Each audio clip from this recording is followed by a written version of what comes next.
Hey Kendall, let's go over your work. First, you've done well with this, but just make sure you're using the same font. And I just want to double check to make sure that there's not an author. There's not a lot of times, but you mentioned a guy here. So if there's an author, then make sure you're putting that first, because as this is written, makes it sound like there's an author.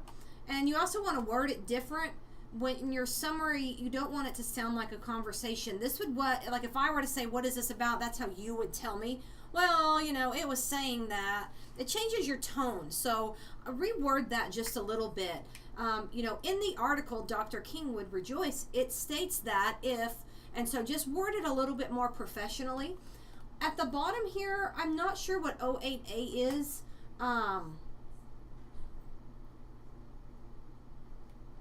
I don't know if it's, I don't know what that is. So you would, if there's an author, you've already used it in the sentence, so you wouldn't put that again. You would just put the page number, and I'm not sure if this is what the page number says. So if you can get back with me on that.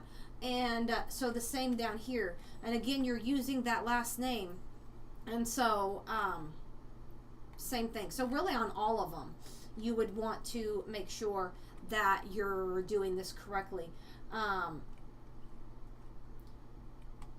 your quote, let's see. For example, where does it start? He also compares racism.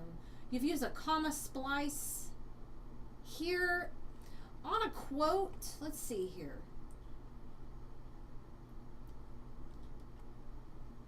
This would be right here. So that's what makes it unclear, is because right here, I'm sorry. You need to make sure that you use the page number right after the quote. Actually, your sentence ends here. I would make a new sentence. So here's what you would do here to be clear.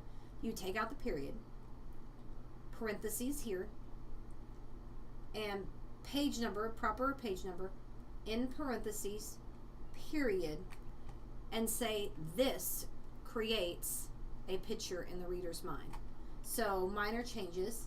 So I hope this helps. If you want to make changes in order to get full credit, then I would encourage you to do so.